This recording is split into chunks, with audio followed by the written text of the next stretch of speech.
todos los que dedicaron un tiempo de su tarde para acompañarnos en esta presentación se basa en lo que es la terapia de alto flujo, específicamente el uso de la cánula nasal de alto flujo y las aplicaciones clínicas en los diferentes entes adultos. Muy bien. La Silflow Junior y la Silflow AD pertenecen a la parte de la cartera de productos de la empresa Silmag, la cual represento como asesor científico en el sector de vías respiratorias. Así que nada, es un honor para mí poder ser convocado por la empresa y poder ser parte de sus asesores, ¿no? Muy bien. Primero, ¿qué es oxigenoterapia? La oxigenoterapia es la administración de oxígeno con fines terapéuticos y la concentración que se alcanza es siempre superior a la mezcla de gases del ambiente. ¿Sí? Si vemos esta imagen aquí a la izquierda, esto es lo que conforma la cantidad de gases de la atmósfera, ¿no?, que nosotros respiramos, y el 77,8 pertenece al grupo de nitrógeno, un 0,3 de CO2, 1% de gases nobles y un 20,9% de oxígenos, que es el que nosotros utilizamos para nuestra función respiratoria y que es de provecho para todo nuestro organismo, ¿no? Y después tenemos los gases medicinales propiamente dicho, que son los que nosotros utilizamos en la práctica diaria en las instituciones de salud, muchas veces en los domicilios, para justamente hacer el tratamiento de oxigenoterapia. El oxígeno medicinal dedicado por la OMS es el medicamento más utilizado en todo el mundo y al ser un medicamento requiere indicación médica, ¿no? No solamente del flujo, ¿sí?, en el caso de la terapia de alto flujo, sino de la FIO2, ¿sí? Tiene que ser indicada y documentada por el médico. En muchas regiones del mundo, tanto enfermería de práctica avanzada como los terapeutas respiratorios tienen mucha actividad independiente o interdependiente con todo lo que es terapia respiratoria, pero siempre tenemos que tener en cuenta que no deja de ser una indicación médica, ¿sí? De esta manera nosotros trabajamos de forma interdependiente, podemos seleccionar entre todos el mejor equipo que tengamos, el equipo ideal, el equipo que tenemos, y ver cómo vamos a brindar la terapéutica, pero es el médico, la figura profesional que indica este soporte con oxigenoterapia al paciente. Bien, la terapia con cánula nasal de alto flujo es un sistema que entrega un flujo conocido de gases que son calentados y humidificados de manera continua a través de una cánula nasal. Aporta una fracción inspirada de oxígeno que siempre es conocida, porque ahora lo vamos a ver en detalle, se trata de una terapia de alto flujo. En situación de reposo, el flujo inspiratorio normal es de 0,5 litros por minuto, ¿sí? Y en la insuficiencia respiratoria aumenta la demanda para permitir el intercambio gaseoso adecuado. Bien, con respecto a lo que es la progresión de la insuficiencia respiratoria aguda, nosotros en una cuestión normal tenemos un estado ácido-base de un pH de 735-745, una PO2 que ronda entre los 75 y 100%, y una PCO2 entre 35 y 45. Esto es el estado de normalidad, ¿no?, fisiológica. En una primera falla respiratoria por la saturometría, y muchas veces nos acompaña la clínica, es la hipoxemia, ¿sí?, el descenso de la curva de LO2, ¿sí?, del oxígeno. Y ahí comienza el inicio de los mecanismos compensatorios, llámese taquimnea, aleteo nasal, comienza la retracción external, intercostal, hasta llegar a un tiraje universal en esta falla respiratoria. Si nosotros, el médico, junto con el kine respiratorio, y nosotros no comenzamos con una terapia respiratoria que sea inmediata, vamos a llegar a una falla respiratoria tardía, donde esta PCO2 sí va a dejar de compensarse y va a aumentar, generándose una hipercapnia, va a bajar la PO2, generarse un diente que son difíciles de predecir y pueden cambiar rápidamente. Entonces se va a necesitar monitoreo de estado ácido-base venoso arterial, placa de tórax y la ayuda de la clínica respiratoria y una terapia de alto flujo, ¿sí?, muchas veces para poder colaborar en lo que es la salida de esta insuficiencia respiratoria del paciente. En lo que respecta a los recién nacidos, La clínica respiratoria, me explicaba un médico que trabajó conmigo muchos años, decía, la clínica es soberana, vos podés tener una placa patológica, podés tener una placa normal, te podés tener un laboratorio normal, pero si el paciente clínicamente está mal, la clínica es soberana, ¿no? Y qué bueno que todavía podamos ir contando con, a pesar de las tecnologías, la capacidad clínica que tenemos los enfermeros, los médicos, todo el equipo de salud para poder valorar un paciente.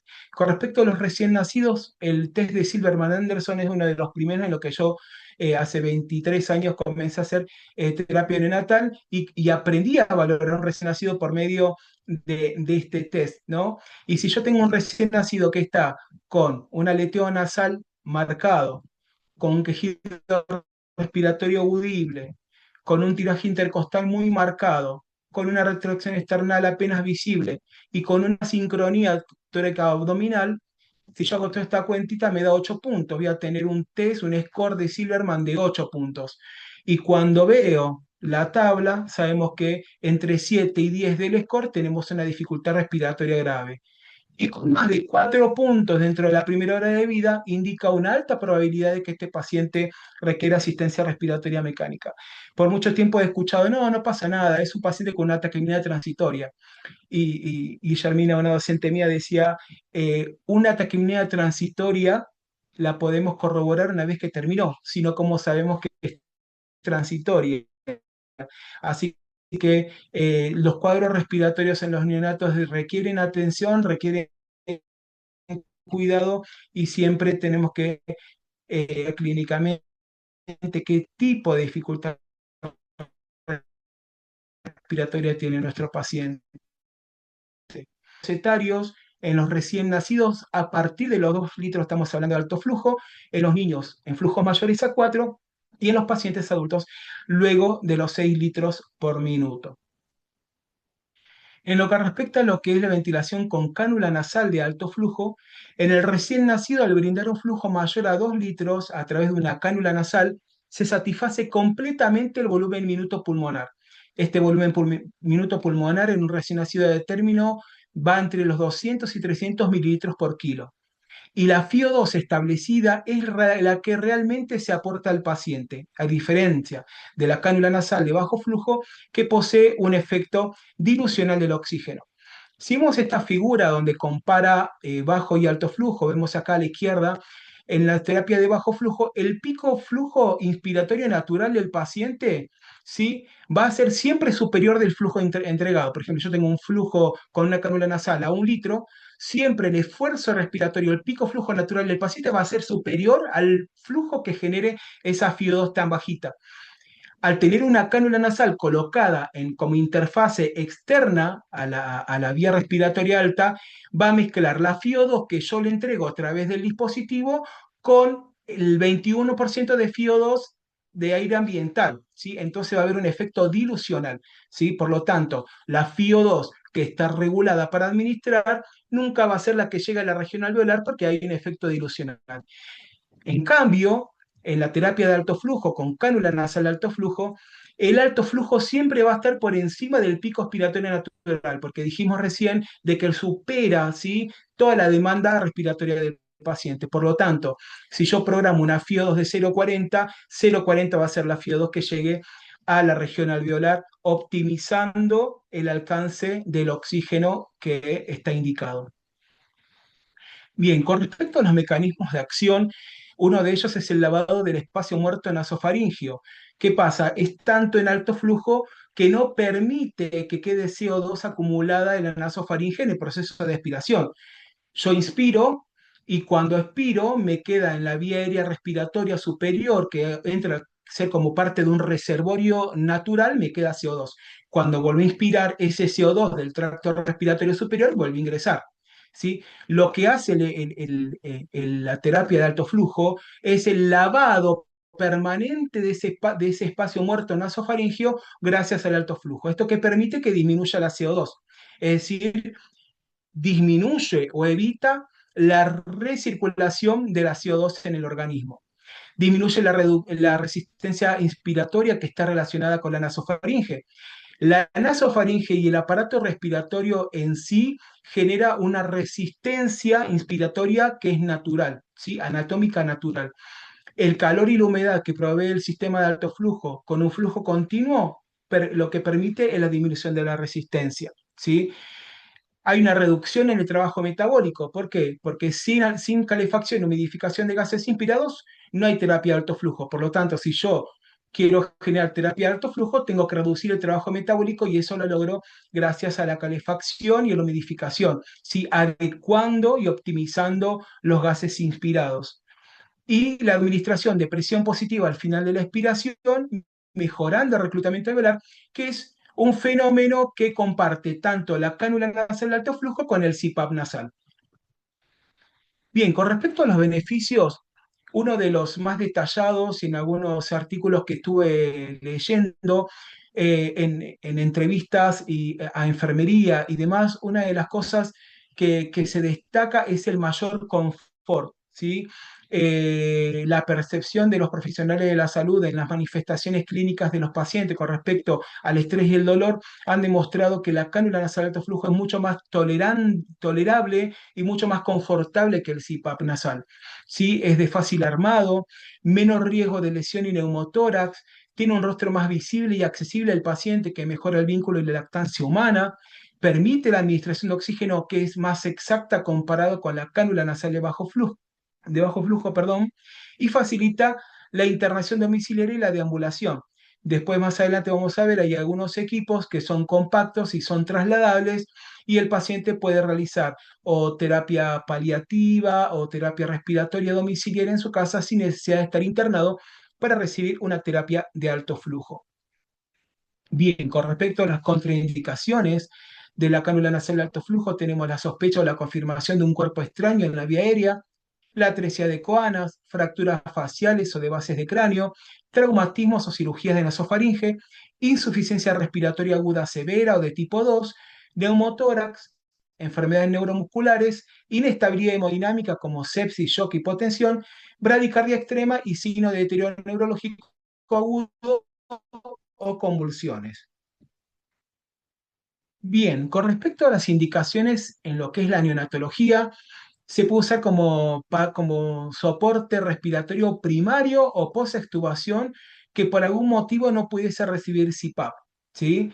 En pacientes con bronquiolitis leve o moderada, en el uso prolongado de CPAP, por este beneficio que hablábamos del confort, de la disminución del estrés y muchas veces del dolor o el disconfort del alto flujo, también se puede prever el uso de esta terapéutica y también en los casos donde hay para prevenir lesiones de tabique o cuando ya hay lesiones de tabique que ya están instaladas, ¿sí? Y en la apnea de la prematurez. No hay evidencias concretas todavía que avalen el uso en prematuros muy pequeños, como son prematuros menores de 28 semanas de edad gestacional y menores de 1.000 gramos. Bien, con respecto a la calefacción y humidificación, que es un tema súper importante que no podemos dejar pasar, ¿sí? La calefacción tiene relación con un proceso complejo físico que se llama termodinámica, que tiene que ver con la calefacción de fluidos o de gases, ¿sí? Esto es lo que hace por medio de la termodinámica, a través de una placa que calienta en una placa de calor, lo que hace es aumenta la temperatura, esto lo que hace es aumenta la densidad, por lo tanto ocupa más volumen el gas en la cánula, también en el dispositivo lo que hace es aumentar la velocidad y al aumentar la velocidad del flujo inspirado también aumenta la continuidad del tratamiento. ¿Sí? Por eso digo que no es capricho de sin terapia, sin calefacción, humidificación y terapia de alto flujo. Es decir, terapia de alto flujo y calefacción y humidificación van de la mano, ¿sí? No es que agarre una cánula nasal estándar y le pongo 4 litros y algo de PEP le va a dar. Seguramente que algo de PEP le va a dar. Ahora, ¿qué PEP le estoy dando? ¿Qué FIO2 le estoy dando? ¿Y de qué manera está llegando ese oxígeno a la región alveolar? Y te lo debo, no lo podría decir. Por eso la termodinámica, todo lo que es el calefacción y humidificación va de la mano de la terapia de alto flujo, ¿sí? En niveles, en idea general, la vía aérea dijimos que no solamente es un reservorio de gases, ¿sí? Tanto inspirados como expirados, sino que también es un reservorio de calor y humedad natural, ¿sí? Que suministra el 75% del calor y la humedad propia, ¿sí? Del cuerpo para el proceso respiratorio. Y el ideal de alcance a la región alveolar para una terapia de alto flujo es 37 grados de temperatura, 44 miligramos por litro de agua en humedad absoluta y 100% de humedad relativa, ¿sí? Versus un 15 grados de temperatura del oxígeno medicinal con menos del 2% de humedad relativa. Es decir, por una cuestión de almacenamiento, de transportabilidad a través de los cilindros o a través del uso comprimido en los sistemas hospitalarios o institucionales, así se conserva el oxígeno medicinal, ¿sí? Que dijimos que es un medicamento. Por lo tanto, si nosotros comparamos este cuadro central del ideal de alcance de la región alveolar, comparamos con esto de la termodinámica y comparamos con esto que está llegando a un pulmón y la verdad que no está bueno. Sí o sí necesitamos, ¿sí?, este suministro de calor y humedad para optimizar el tratamiento en la terapia de alto flujo. Y las recomendaciones en recién nacidos es, en flujos menores a 5 litros por minuto, usar temperaturas entre 34 y 37 grados, y en mayores de 5 litros, temperaturas entre 36 y 37 grados. ¿Y por qué pasa esto? Por el mismo, proceso termodinámico, ¿sí? Si yo disminuyo el flujo, voy a necesitar menos calor para justamente calefaccionar ese gas inspirado. Si yo bajo el flujo y mantengo el mismo gradiente de temperatura, lo que puedo generar son lesiones por quemaduras en la vía aérea. Y tengamos en cuenta que el epitelio de revestimiento de la vía aérea superior y pulmonar no es lo mismo en un prematuro de 2 kilos con un paciente adulto o un paciente pediátrico mayor de 8 años que ya tiene todo el desarrollo pulmonar completo. Por lo tanto, tenemos que tener cuidado con estas cuestiones. Bien, con respecto a lo que son los calentadores o humidificadores, tenemos diferentes, ¿sí? En el sistema hay un montón disponibles en el mercado. Tenemos los calentadores analógicos, ¿sí? Que son estos calentadores que tienen un control manual de graduación de temperatura, o tienen 3 niveles, o tienen 9 niveles, o tienen 5 niveles. El problema aquí es de que todos producen tienen el mismo efecto físico termodinámico, que calientan con esta placa superior el vaso humidificador, pero como la temperatura que llega depende del lugar donde yo le cargue agua, ¿sí? Muchos son con autodrenaje, pero muchas veces quedan muy poquita agua, la cantidad que está en el vaso, por lo tanto me puede aumentar la cantidad de temperatura, me puede sobrepasar la línea, entonces puede ser una humidificación que no sea óptima. Y de esta manera muchas veces estos calentadores tampoco tienen alarmas, por ejemplo, si hay un desperfecto que me eleve de una manera inaudita la temperatura del vaso. Por lo tanto, no serían calentadores muy seguros, ¿sí? De esta manera tampoco puedo saber qué temperatura exacta tiene esta graduación en uno, en dos o tres, o en graduaciones escasa, mediana y alta concentración de temperatura. Entonces no sabemos qué temperatura de vaso tenemos, ni menos tampoco tenemos sensores para poder medir.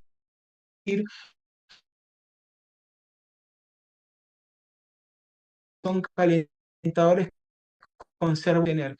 Conocer la temperatura de la base, podemos colocar en modo invasivo a 37 grados y no invasivo con máscara 34, podemos chequear el estado de funcionamiento tanto del dispositivo como del circuito, ¿sí? Tenemos acá el calentamiento de la base de a la salida del vaso de humidificación, y también podemos tener el sensor de la rama inspiratoria más proximal a la vía aérea, ¿sí?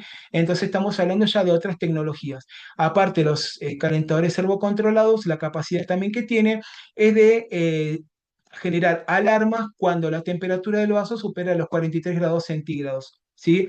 De igual manera, a la temperatura que tengo seteada en el vaso, en el servocontrol, voy a tener 2 grados de temperatura disminuidos en la región alveolar por la disminución de calor que pierde en el trayecto del espacio muerto del dispositivo, del circuito en sí mismo, ¿sí?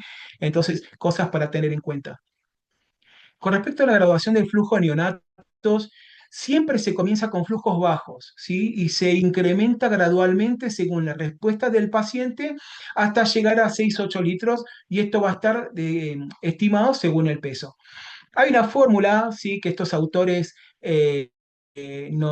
a través de su artículo nos comentan, donde dice que el flujo en litros por minuto es igual a 0,92 más 0,68 por el peso en kilos, ¿sí?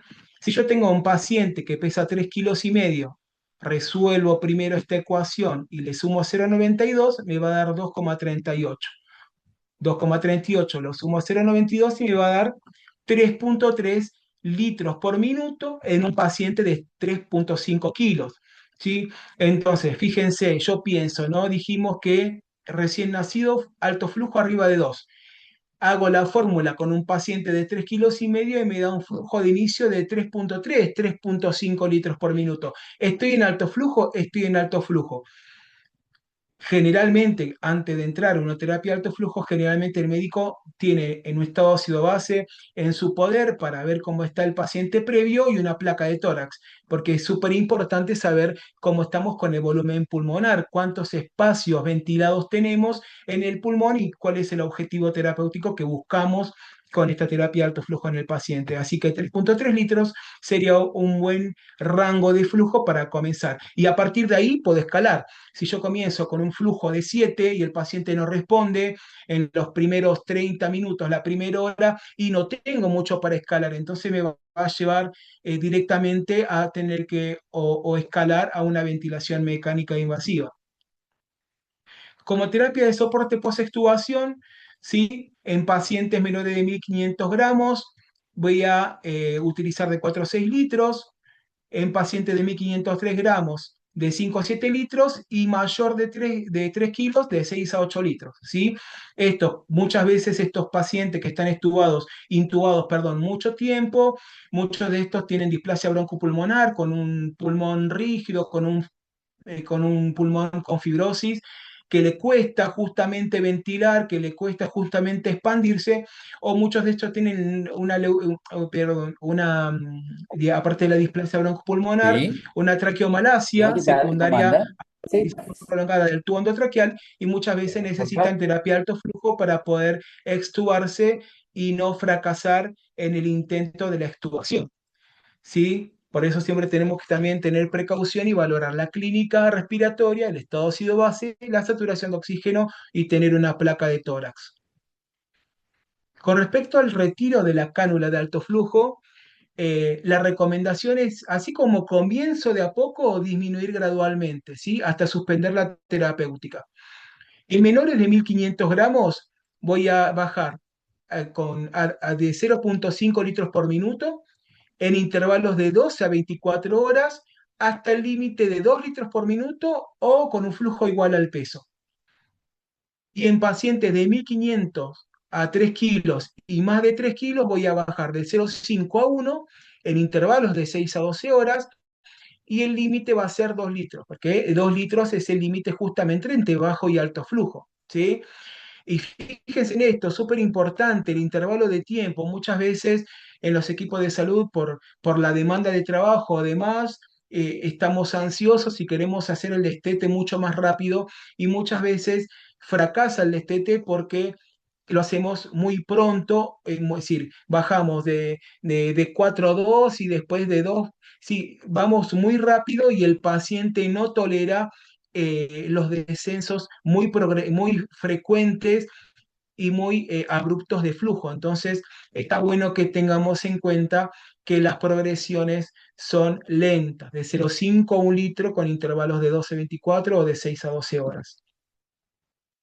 ¿Cuáles son los criterios de falla terapéutica? Cuando digo, bueno, este paciente estuvo en terapia de alto flujo, evitamos intubarlo y evitamos escalar en la terapéutica respiratoria, pero no funciona. ¿Sí? Vemos, ¿sí? La FiO2 que es mayor a 40 y el flujo es de 8 litros por minuto. Vemos que hay presencia de apneas en tratamiento ya con estimulantes del sistema nervioso central, con requerimiento de estímulos o incremento de parámetros del sistema. Hay una acidosis respiratoria que está documentada, que tiene un pH menor a 7,25, una PCO2 arriba de 60 a 65, depende de cuál sea la hipercapnia permisiva del servicio donde trabajen, y el aumento del esfuerzo respiratorio, ¿sí?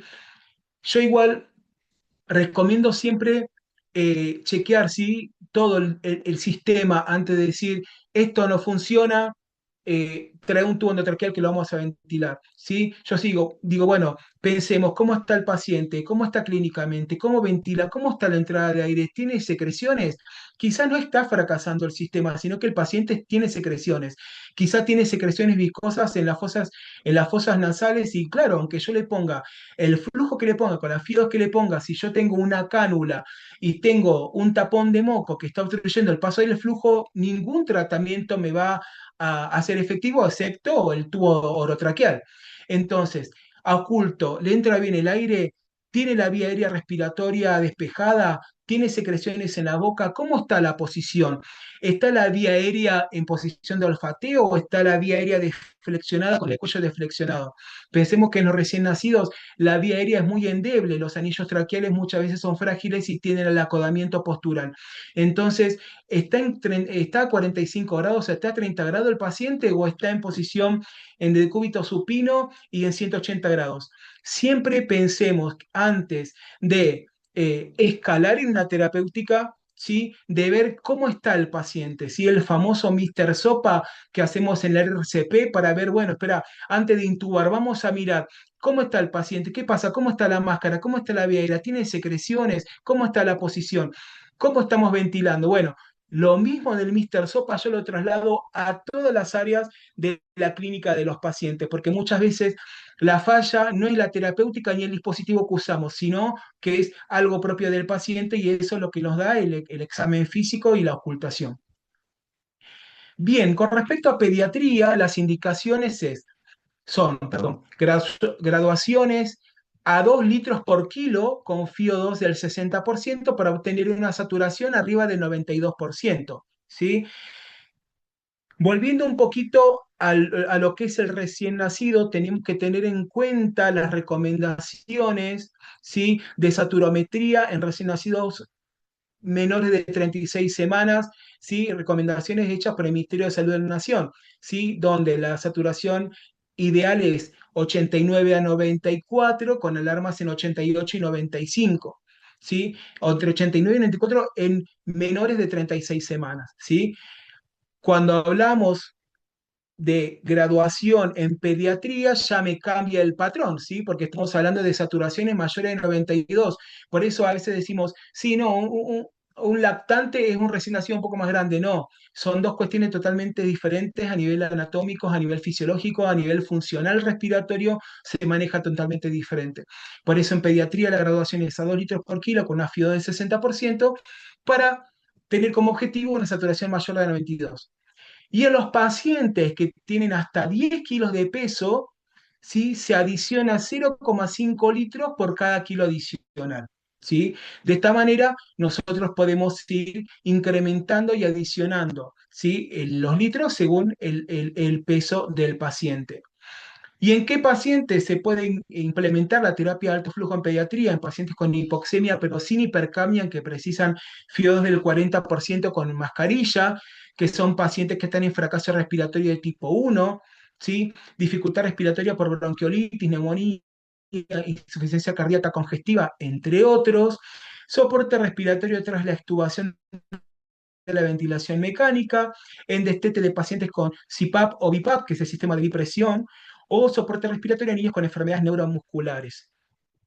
Bien, con respecto a una guía de uso en pediatría, hay varias escalas para ver. Yo traje la escala de tal modificada, sí, que se puede utilizar en lactantes hasta 24 meses y hasta 10 kilos. Y el uso del score de tal modificado y el coeficiente de SAFI, que es saturación barra FIO2, para el control evolutivo de la oxigenación. ¿Sí? Bien, si yo tengo un paciente, supongamos, que tiene 12 meses y que está, ¿sí? Evalúo las áreas del score de tal y tengo frecuencia respiratoria y tiene una frecuencia respiratoria, supongamos, de 50 por minuto, ¿sí? En mayores de 6 meses. Tiene sibilencias en la inspiración y la expiración. Tiene cianosis perioral en reposo. Y tiene retracción supraclavicular. Hago la cuenta, como hicimos con el de Silverman, y me da 9. Si vemos el estatus de la tabla, nos da que es una dificultad respiratoria o una insuficiencia respiratoria de tipo grave, porque estoy en el parámetro de 9 a 12. ¿Sí? La recomendación de esta tabla, ¿sí? De la escala de tal modificada, dice que con un tal igual o mayor a 8 a su ingreso, o con un tal mayor a 7 que ya fracasó con un paciente que está con oxígeno, con corticoides y con broncodilatadores, ¿sí? Es un paciente que requiere algún tipo de terapéutica de alto flujo, porque evidentemente este paciente está descompensado tanto al inicio o posterior a la terapia de rescate que ya se intentó. Y la fórmula de SAFI es una fórmula que nos puede servir como patrón para hacer un seguimiento de su oxigenación. La fórmula de SAFI es saturación de oxígeno sobre FiO2 por 100. Por ejemplo, yo tengo mi paciente con un Venturi, ¿sí? Que está dándole con una FiO2 al 60%. Con una saturación de 90 dividido 60 por 100, me da un score de tal modificado de 150. Por lo tanto, estoy hablando de un score de tal que me dice que está en una situación grave a nivel respiratorio y ya estoy en la segunda etapa del fallo respiratorio, como vimos en la imagen al principio, y si no hago nada, este paciente va a entrar en claudicación respiratoria. Bien, ¿cuáles son los criterios de éxito? Que digo, vamos, la cánula nasal de alto flujo está dando resultados y vamos bien. Bien, primero que se definirá el éxito en las primeras 2 horas de iniciar la terapia de alto flujo, con cánula nasal de alto flujo. Es decir, tenemos que ser criteriosos y tenemos que no ir tan rápido, ¿sí? Tenemos que esperar que el paciente responda al tratamiento. Eh, Vemos que el paciente está confortable, esto va a tener que ver con el flujo, va a tener que ver con el dispositivo que brinda confort, ¿sí? Y va a tener que ver con la calefacción, ¿sí? Por eso es tan importante la temperatura que nosotros le pongamos a la cascada de humedad, ¿sí? Y de calor y humedad en base a los litros por minuto que el paciente tenga. FiO2 menor del 60% para mantener saturación del 94%, mayor al 94%, perdón. Disminución de un 15 al 20% de la frecuencia cardíaca y la frecuencia respiratoria, o dentro de un rango de normalidad para su edad. Y mejoría en el tiraje o el uso de músculos accesorios con desaparición del quejido expiratorio. ¿Sí? Estos son criterios para decir, vamos bien con la cánula nasal de alto flujo. ¿Qué aspectos tengo que tener en cuenta? Lo primero que tengo que tener en cuenta es la unidad donde yo voy a trabajar con este paciente. Este paciente puede estar en cualquier sector de un hospital o en cualquier sala de internación común, no, de ninguna manera. Tiene que estar en el lugar donde pueda tener fuente de oxígeno y aire comprimido, con manómetros y reductores, flujímetros de alto flujo, sistema de aspiración central y monitor multiparamétrico, sin tener en cuenta, es decir, sin mencionar el aspecto del recurso humano, que tenemos que tener personal médico disponible, idealmente terapeuta respiratoria para la implementación o la instalación del sistema y la monitorización del circuito del paciente y personal de enfermería calificado. Inspeccionar los equipos disponibles. ¿Qué tenemos? Respirador, tenemos equipos específicos para administración de terapia de alto flujo, como en el caso del AIRBO, mezclador de gases o blender, llave en I o llave en T con tabla de distribución de flujo de FiO2. ¿Qué es lo que tengo? De lo que tengo, ¿qué es lo mejor? ¿Qué es lo que puedo utilizar para el objetivo que quiero alcanzar? Calentador idealmente servocontrolado en modo invasivo a 37 grados, según las recomendaciones del fabricante para alto flujo. Cánula de alto flujo Silflow, ¿sí? Para utilizar con válvula de seguridad para evitar la PEP inadvertida por incrementos de flujo que estén fuera de nuestro control, como podría ser una falla desde, por ejemplo, la pared central, ¿sí? Del aire o del oxígeno comprimido de la pared central. Siempre es ideal utilizar una válvula de seguridad, ¿sí? Con válvula de liberación de presión excesiva para evitar iatrogenia relacionado con el uso de la terapéutica. Complicaciones, distensión abdominal en algunos pacientes por dilución de los gases inspirados. Pensemos que la vía respiratoria con la vía digestiva en una parte superior anatómica están previamente, comparten anatomía, por lo tanto, cuando el paciente también inspira y se da alto flujo a vía respiratoria, también parte de esto vía la vía digestiva. Por lo tanto, va a haber dilución de gases y puede haber distensión abdominal, que en muchos casos hay que comprimir con una sonda de grueso calibre con el objetivo no nutricional, sino que de descompresión abdominal. ¿Sí? Puede haber erosión de la mucosa nasal y epistasis por escasa humidificación o por el uso prolongado de la terapéutica, reducción de los efectos en pacientes respiradores bucales. Si yo tengo un paciente que respira naturalmente por la boca y no respira por la nariz, justamente no acompaña la inspiración de los gases inspirados con la respiración nasal, y estos pacientes no solamente no acompañan el ingreso de aire, no vehiculizan con la inspiración nasal, sino que también a través de la respiración bucal se pierde presión, el paciente pierde presión. Si el paciente está desconfortable, llora, grita o tiene respiración bucal, va a tener pérdida de gas a través de la boca, ¿sí? Por eso es importante que el paciente también esté confortable. Si es un paciente,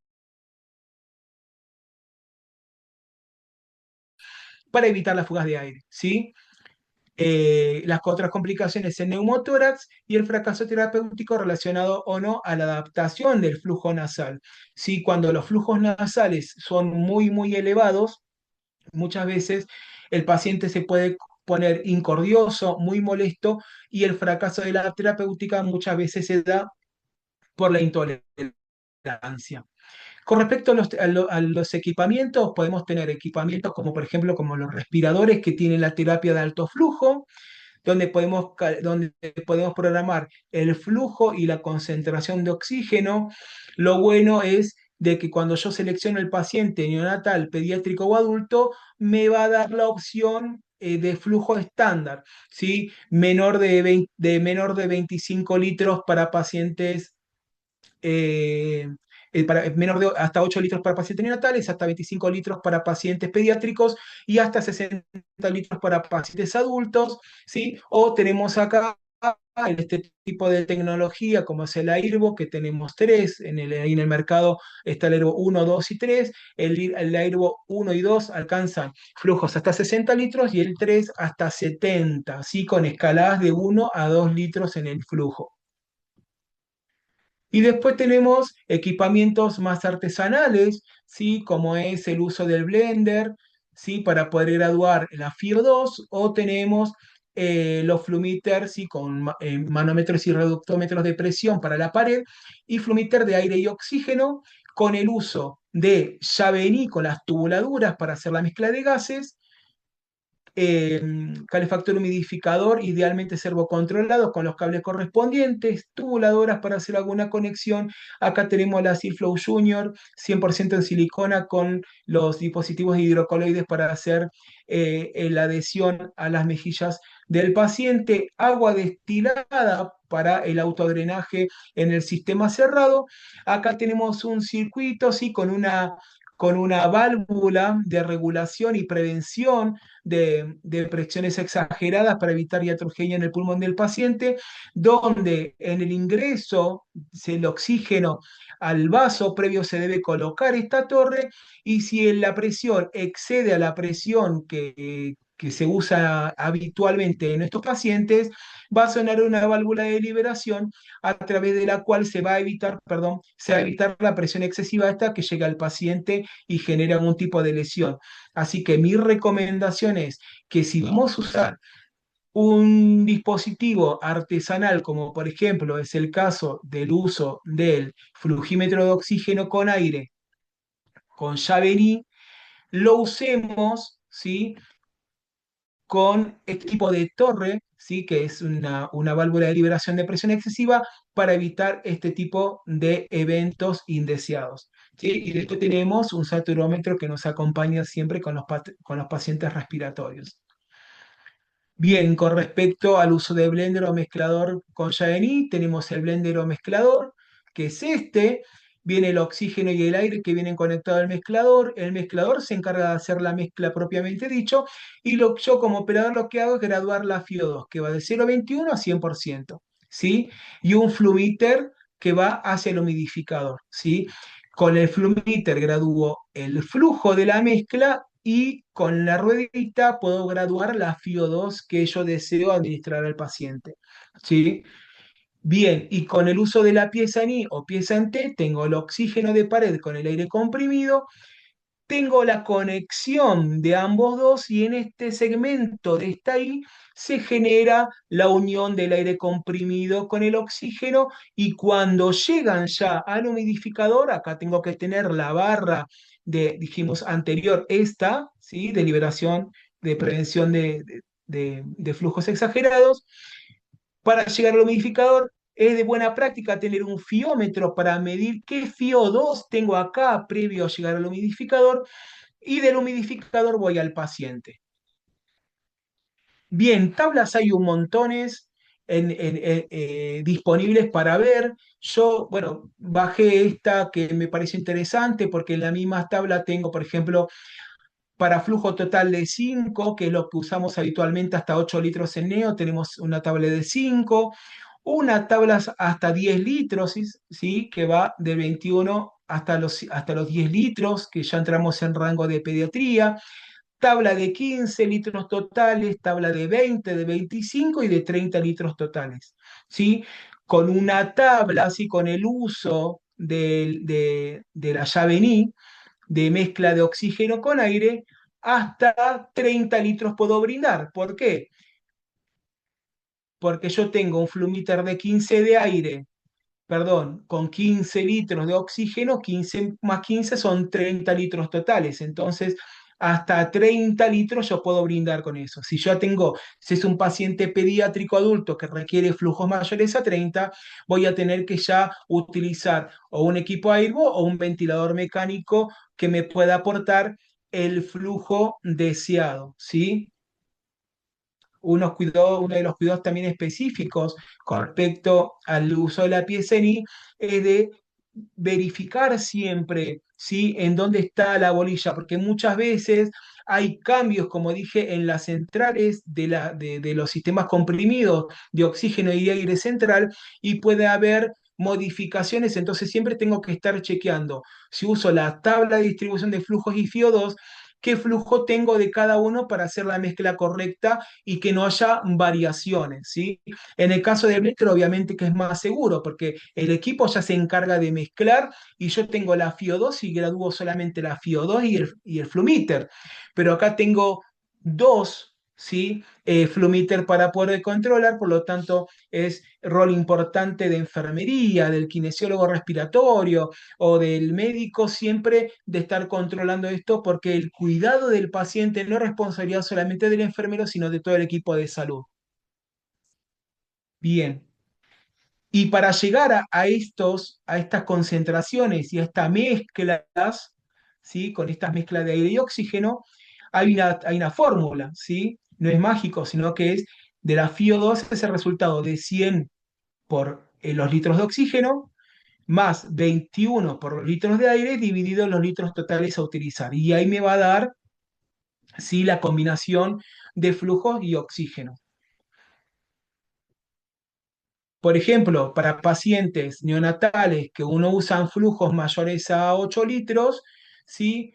Voy a tener, me encargué de hacer la tabla a 3 litros totales para ver cómo mezclo el aire y oxígeno, de 4, flujo total de 5, y acá les dejo un QR para que puedan escanear con la cámara de su celular y para que a cada uno de ustedes les puedan quedar todas las tablas desde el flujo total de 3 hasta flujo total de 10 para que cada uno de ustedes, si tienen ganas, puedan imprimirlas, plastificarlos en su servicio y tenerlos a disposición para saber cómo mezclar aire y oxígeno y saber qué FiO2 están alcanzando, ¿sí? O al revés, qué FiO quiero dar, FiO2 del 40%. ¿Qué flujo tengo que dar? Un flujo de 4. Listo, bueno, me fijo. ¿Cómo hago para mezclar el oxígeno y aire? ¿Sí? Con este flujo y con esta FIO2. A través de las tablas lo vamos a poder ver. Así se las dejo a disposición, escaneen y al escanearlas van a poder tener las tablas en su celu, ¿sí? Yo recomiendo que hayan una o dos de todas las tablas impresas en el servicio para que cuando quieran implementar una terapia de alto flujo, digo, no tengo respirador, están todos en uso, no tengo blender porque los tengo utilizados ya, no sé, con CPAP, y digo, uy, no puedo brindar terapia de alto flujo. Sí, tengo un calentador, tengo una llave, tengo tubuladuras, tengo calentador humidificador, tengo las tablas, tengo paciente, puedo implementar la terapia de alto flujo. ¿Sí? Bien, paso. Bien, acá tenemos un mezclador de oxígeno, sí, hay diferentes, hay un montón de marcas en el mercado. Acá viene el oxígeno con el aire espiralado que entra en el mezclador y tengo el flumíter y de ahí sale el flujo que va al calentador de la cascada, ¿sí? Y acá fíjense, tengo un flumíter que va a la columna, ¿sí? A la válvula de liberación, esta celestita, ¿sí? Que está marcadita acá con amarillito, que está con mi cursor, es la válvula de liberación de presión excesiva y este es un fiómetro, ¿sí? Que mide la FIO2 previo al ingreso al vaso. Bien, preparación del equipo y del paciente. Súper importante antes de colocar una terapia de alto flujo, chequear el sistema, chequear que todos los insumos que tengo estén en condiciones, que los flumíters funcionen bien, que los paneles de la pared funcionen bien, que la aspiración funcione, súper importante, ¿sí? Súper importante también es armar el sistema, probar los dispositivos, probar la cánula nasal de alto flujo Silflow, probar todo el dispositivo que funcione perfectamente bien, precalentar el sistema, cosa que no se vaya calentando el agua en el vaso mientras se va dando la terapia, sino que ya empezar a precalentar antes, ¿sí?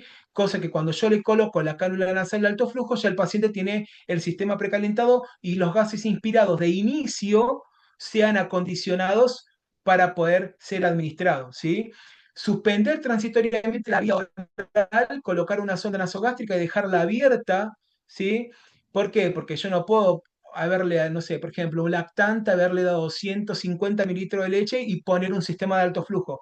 Porque lógicamente el paciente va a estar en un proceso digestivo con el abdomen ya distendido por la alimentación y tiene que hacer procesos digestivos y empezar a tolerar el alto flujo al mismo momento. Entonces, transitoriamente, es decir, después de que esté instalada la terapia, el paciente puede tomar el pecho, puede usar la vía aérea, la vía digestiva para poder alimentarse al biberón o comer, ¿sí? Si es un paciente más grande, pero transitoriamente lo vamos a suspender, ¿sí? Y si es necesario, colocar una sonda nasogástrica depende del contexto clínico del paciente. Puede ser un paciente que tenga un trastorno gastrointestinal o que ya esté distendido o que esté ayunado.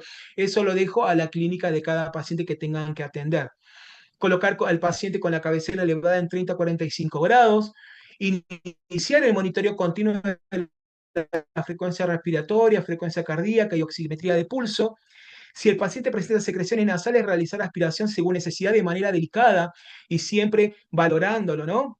Asegurarse de que la cánula elegida se adapte a las narinas del paciente, dejando libre en cada una de ellas el 50% de la luz en la parte interna de la narina para permitir la exhalación, ¿sí? Como muestra acá la imagen. No debe ocluir al 100%, sino que debe quedar el 50% liberada. ¿Y esto por qué, sí, por qué pasa esto? Porque el sistema de terapia nasal de alto flujo consta de un sistema de una rama inspiratoria única. Por las mismas fosas nasales que inspira, por las mismas fosas nasales se genera el proceso expiratorio y también a esto se suma la boca. Obviamente, si el paciente cerrada, el paciente va a inspirar y exhalar por las mismas fosas nasales. Por eso es importante que la vía respiratoria alta esté totalmente despejada de secreciones y que la cánula nasal sea la elegida, la adecuada para realizar la terapia de alto flujo. No se recomienda administrar sedación, ¿por qué? Porque tanto para la cánula nasal de bajo flujo como para el CPAP, como para la cánula nasal de alto flujo, hay un criterio que comparten las tres. ¿Y cuál es este criterio? Que el paciente respire por sus propios medios. Si el paciente está recontrasedado y el paciente está en depresión respiratoria y le pongo una cánula nasal de alto flujo, aunque yo le ponga el flujo de 60 a un niño de 10 años, el paciente no, al no realizar el proceso inspiratorio, no puede llevar ese flujo a los pulmones. Primero, que puede ser totalmente lesivo. Y segundo, que si no hay proceso inspiratorio, no puedo acompañar y no puedo vehiculizar ese flujo a los pulmones, ¿sí?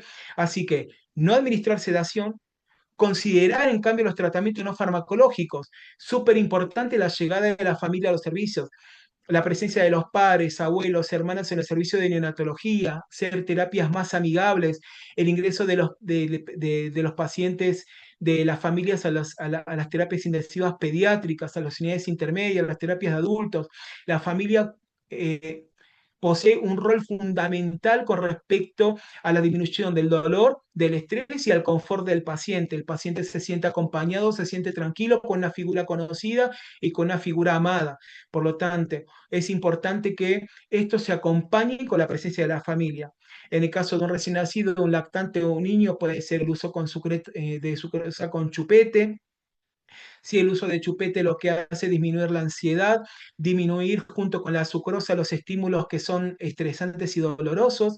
Sí, en niños puede el uso de juguetes o imágenes pueden llevarlo a estar más distraídos para no estar atentos solamente al flujo nasal y disminuir la sensación de desasosiego o de estrés relacionado con el inicio de la terapia.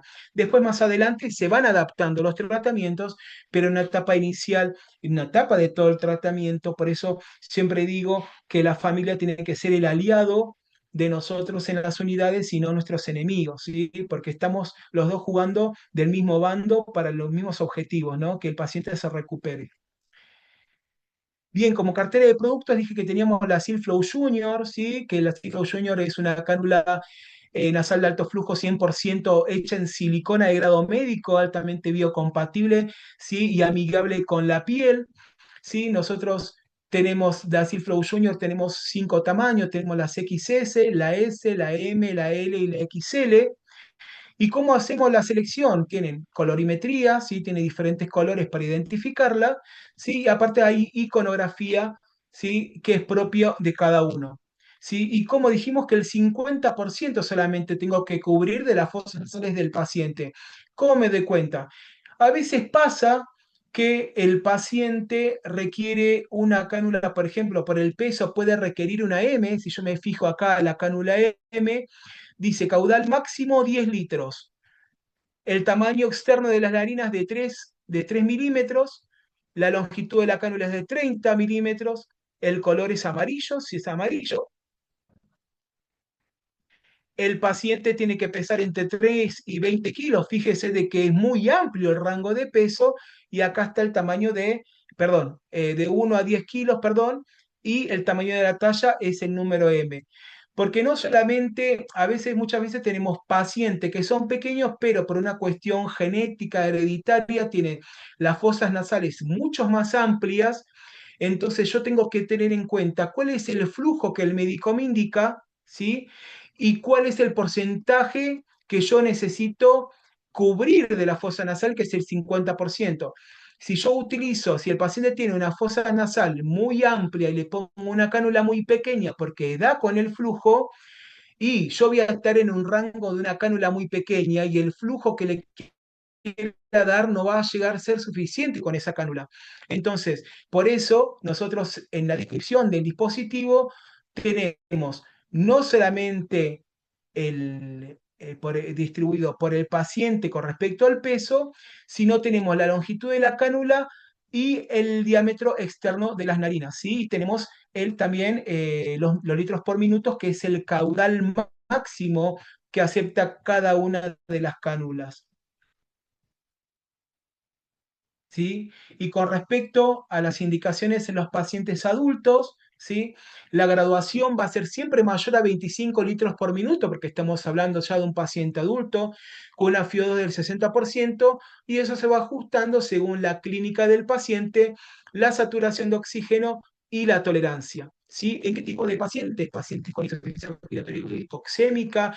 En el caso del COVID-19, la cánula nasal de alto flujo tuvo un rol protagónico para tratar a los pacientes con COVID y salió a la luz este dispositivo, esta terapéutica, y fue estándar de oro en el tratamiento.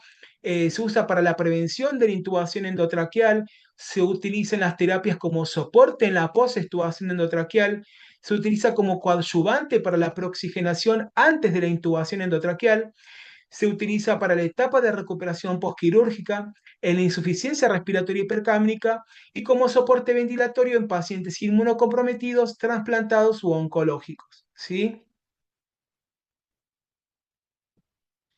Con respecto a la Silflow AD, también es un producto con una cánula 100% en silicona de grado médico que tiene una tubuladura de longitud con un tubo de 33 centímetros, que tiene un sistema también que reduce la resistencia y asegura la estabilidad de la presión de aire a nivel del tabique de la interfase respiratoria con una correa ajustable y puede girar 360 grados para permitir la movilidad del paciente en el lugar donde se encuentre y evitar la tracción.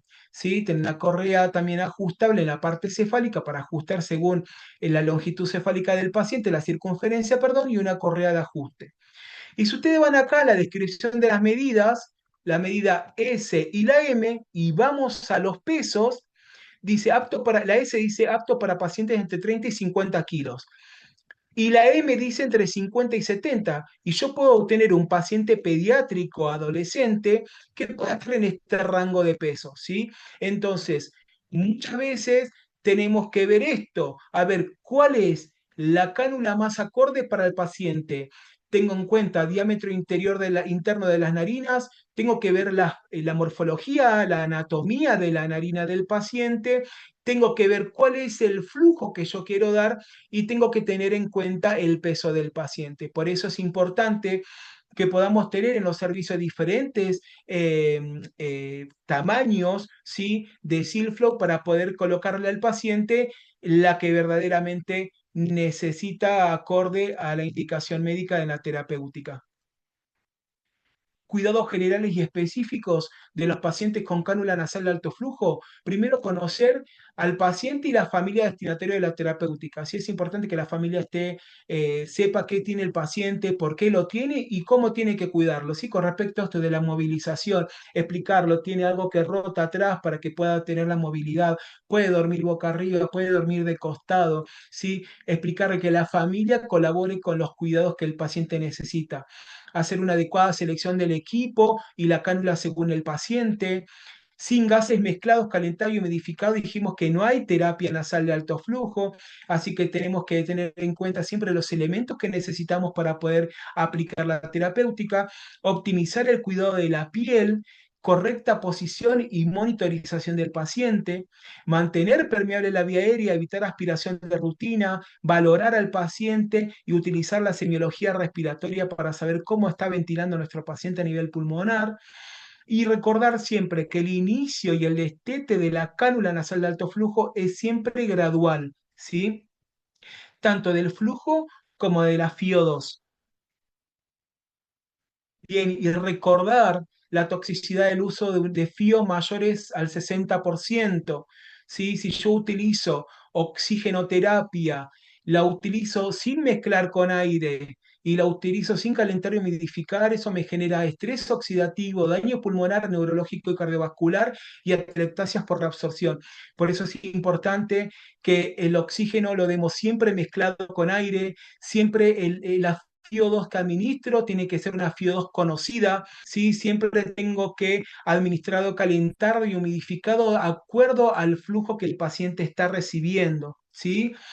Eh, Todo, es decir, el oxígeno es un medicamento seguro si es un medicamento que hace bien, si es un vasodilatador natural de la vasculatura pulmonar y cardiopulmonar, sí, es buenísimo el oxígeno, pero utilizado correctamente y con las pautas que corresponden, ¿sí? Nunca nos olvidemos de eso. En los recién nacidos prematuros podemos tener ahí altos índices todavía de displasia broncopulmonar relacionado con el uso de ventilación mecánica y de oxigenoterapia de forma crónica, sí, de altas concentraciones, retinopatía del prematuro, muchas veces porque no o no tenemos las tablas de recomendaciones del Ministerio de Salud con respecto a los valores de saturación de oxígeno que debe tener un prematuro menor de 36 semanas, o muchas veces relacionado con el uso crónico del oxígeno, ¿sí? Entonces, por medio del adecuado control de la oxigenoterapia, nosotros podemos generar muchas cosas, porque nosotros arrancamos con un recién nacido prematuro, pero lo que reciben en terapia pediátrica y lo que reciben después en un adolescente y en adulto, el adulto, depende del cuidado inicial que realicemos en el cuidado neonatal. Por eso es importante que, como se dice, desde el minuto de oro, desde la hora de oro, nosotros podamos administrar de forma efectiva y óptima el cuidado de la oxigenoterapia. Bueno, muy bien. Gracias por haberme bancado esta 1 hora y 7 minutos. Espero que les haya servido. Si tienen alguna pregunta o algo para sugerirme, siempre digo lo mismo cuando tengo esta posibilidad de brindar un webinar o estar en alguna exposición, que esto obviamente que parecería que tiene carácter de monólogo, donde Paulo habla y el resto escucha y aprende, y no es así, sino que uno trata de retroalimentarse con lo que los colegas, los compañeros, puede haber un estudiante que diga, Pablo, ¿sabes qué? Esto no es así, o ¿sabes que leí esto que es así de esta manera? Nosotros lo hacemos así y nos va de esta manera, porque nadie tiene el 100% de la seguridad de las cosas que dice siempre, aunque estudie y se prepara para cada una de las cosas que comparte, ¿no? Así que nada, si hay alguna pregunta o algo que me quieran decir, ahora María seguramente va a habilitar los micrófonos para poder ver si puedo contestar las preguntas que me hagan. Bien, Paulo, muchísimas gracias. Excelente presentación. Si quieres, puedes dejar de compartir pantalla, así cuando des respuesta te pueden ver de cara completa. Igualmente, te voy leyendo. Rosalía dice, ¿se puede darse NAF con solamente aire en prematuros? Sí, puedo, porque estoy dando flujo solo, porque estoy buscando dar presión sin requerimiento de oxígeno. Muchas veces el paciente requiere presión, ¿sí? Y no requiere oxígeno. ¿El tema cuál es? El tema es, ¿quién era que hizo la pregunta? Rosalía. Rosalía. Bueno, gracias por tu pregunta. Sé que pasa, Rosalía, si es un prematuro y muy probablemente si necesita cánula nasal de flujo porque tiene algún tipo de displasia broncopulmonar o alguna cuestión respiratoria, si ante algún cambio postural o crisis de llanto o demás llega a requerir oxígeno y vos tenés conectado solamente el aire, no le podés graduar FIO2. Eso es lo negativo. Por eso es ideal de que junto o que tengas un blender, ¿no? Con la mezcla, mezclando aire y oxígeno, vos puedas graduar no solamente el flujo, sino tener la posibilidad de poder dar eh, FIO2. Así que mi recomendación es que siempre esté conectado aire y oxígeno. Después de última, si vos no necesitas en la mezcla utilizar oxígeno, el oxígeno lo apagás y le dejás los 4 litros de flujo de aire, pero que si el paciente empieza con requerimiento de oxígeno, vos puedas, por medio de la tabla que yo les pasé en el QR, puedas bajar el flujo del aire y aumentar un poco el flujo del oxígeno y poder darle la FIO2 que el paciente necesita, según, ¿sí? La FIO2 que este paciente esté necesitado y según el consenso, obviamente, con el médico, con el terapeuta respiratorio, ¿no? Con las personas que trabajan en el lugar. Bien. Voy a leer Espero haber sido claro. Bueno, si no, cualquier cosa, Rosalía, si te quedó alguna duda, podés ponerlo en el chat o me avisás y yo te abro micrófono. Hay dos preguntas Bien. que están por separado, pero las voy a leer juntas porque están bastante relacionadas. Y esta quizás sea más para la parte de asesoría científica interna, como es Ivana Cabrera, así que si estás por ahí, Ivana. Dice Débora, ¿son descartables las cánulas de alto flujo? Y Rosalía dice, ¿se puede resterilizar las tubuladoras y la interfaz? Tengo esas dos preguntas, bien, que me resultan muy relacionadas entre ambas, así que no sé, Paulo, si Bien, quieres responder vos y si no, Ivana, si estás por ahí, te escuchamos. sí, acá estoy. Las cánulas sí son descartables, son de un solo uso y no se pueden resterilizar. Así Bien, nomás. así de cortito. Así de corto, sí. Bien, hay alguien que pregunta, pero no me aparece el nombre en el chat, y dice, ¿el límite de FiO2 en Neo sería 40%? No, la FIO2 puede escalar, es decir, la FIO2 puede escalar, tiene que ser con consenso, como dijimos al inicio de la clase, tiene que ser de indicación médica. Lo que pasa que no puedo escalar mucho, ¿sí? Si yo,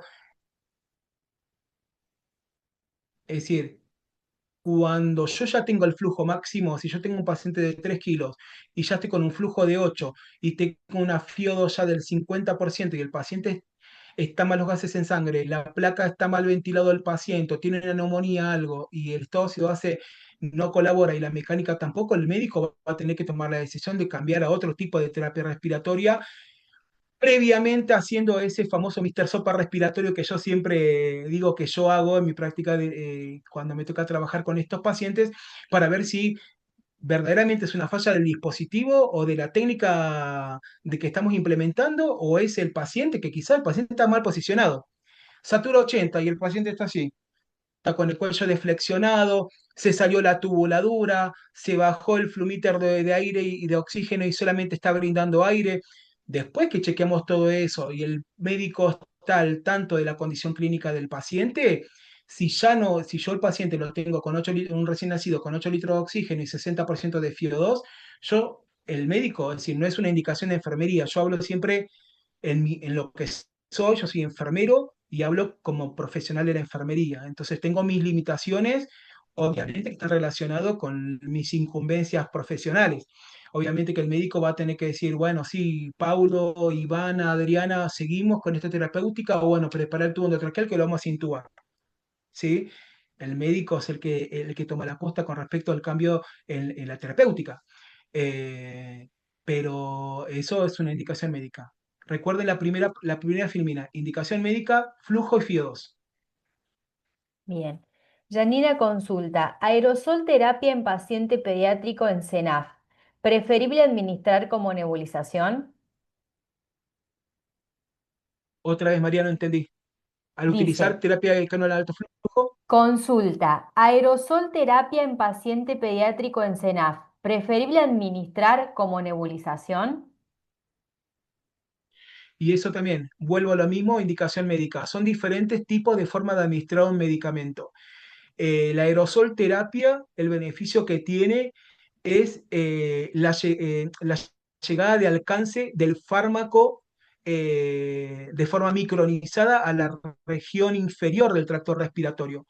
En cambio, la nebulización depende cuál es el flujo con el que yo nebulice, modifica la llegada del medicamento. Si son macrogotas, pueden quedar justamente el medicamento atrapado en el mismo sistema del nebulizador y llegar poco a la región alveolar y va a quedar más en la parte perioral, fosas nasales y mucosa de la boca. Por eso depende de la indicación médica. ¿Cuál es el objetivo? ¿Sí? Muchas veces el médico sí indica, no, no hagas el aerosol, vamos a hacerle una nebulización con, no sé, con salbutamol y con ipratropio. Listo, bueno, vamos a tener, excepto que tengamos un dispositivo que tenga la posibilidad de acoplar alto flujo con nebulizador, ¿sí? Como hay en el mercado algunos dispositivos que tienen, si no tengo ese dispositivo y tengo una llave NI mezclando aire y oxígeno, voy a tener que colocar el nebulizador, retirar momentáneamente la cánula de alto flujo, porque ¿qué pasa? Si yo tengo un paciente que tiene 8 litros o 6 litros de cánula nasal de alto flujo y le sumo el flujo de, no sé, 10 litros para hacer una nebulización, me van a pasar dos cosas. Primero, que la mayoría de la mayor cantidad del fármaco me va a quedar atrapado en la interfase nasal, punto número uno. Y segundo, el peligro de que aumente más el flujo inspiratorio entre el flujo que me da la cánula de alto flujo más el flujo que me da el alto flujo de la nebulización. Entonces tengo el riesgo de generar mayor PEP o presión expiratoria al final de la expiración y generar una lesión en el pulmón del paciente.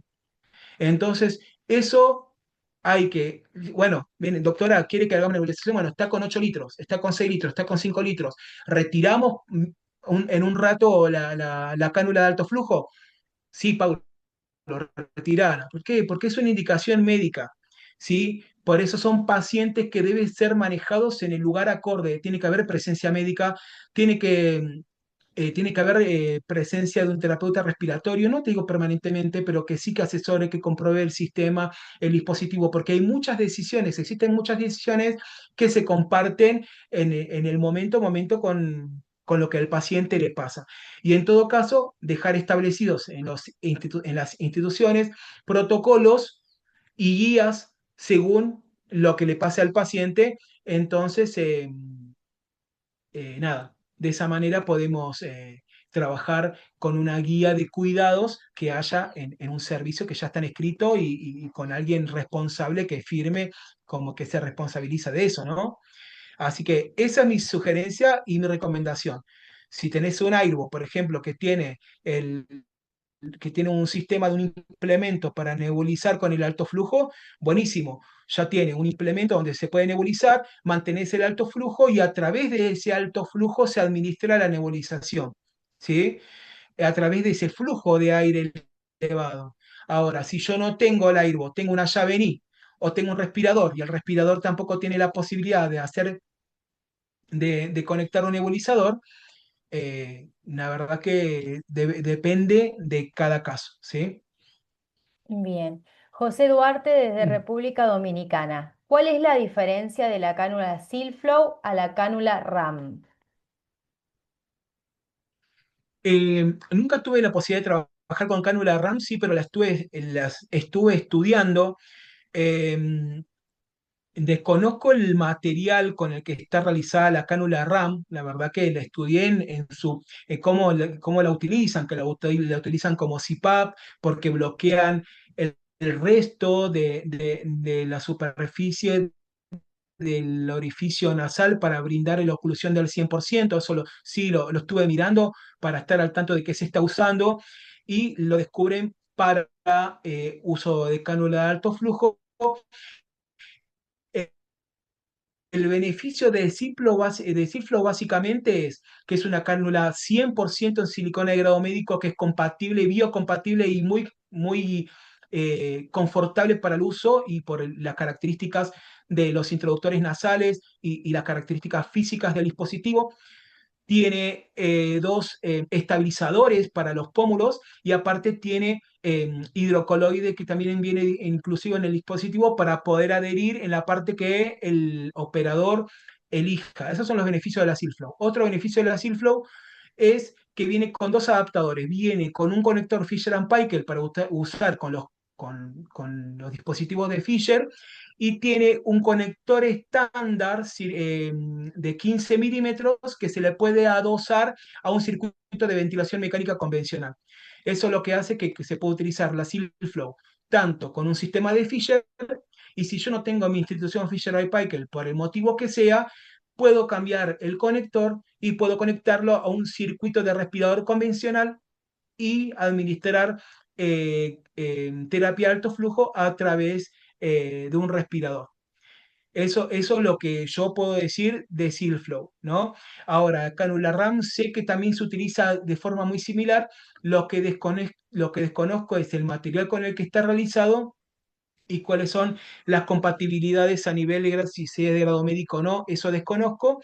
Pero bueno, como dijimos, esto no lo mencioné, pero hay dos diferencias con respecto a lo que es CPAP y cánula nasal de alto flujo. El CPAP tiene un flujo estable con una FiO2 que es variable, ¿sí? Y eso genera una PEP que la programo yo en el dispositivo, sea un respirador o lo que fuese.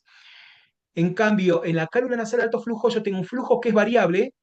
Ese flujo me va a generar presión y me va a generar volumen en la vía aérea y me va a generar volumen en el pulmón y me va a generar PEP. Es decir, el flujo es variable y la FiO2 también va a ser variable. ¿Sí? Así que no sé si contesté bien la pregunta, me encantaría conocer la cánula RAM también para saber cómo funciona y demás, pero es el alcance que tengo con respecto al tema. Bien.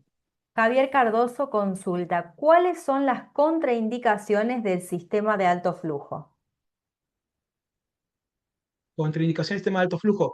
Bueno, hay una presentación, igualmente la sesión queda grabada, María, ¿no? Se puede compartir. Sí, queda grabada y va a estar subida a Hay, lo que es campus virtual en nuestra web.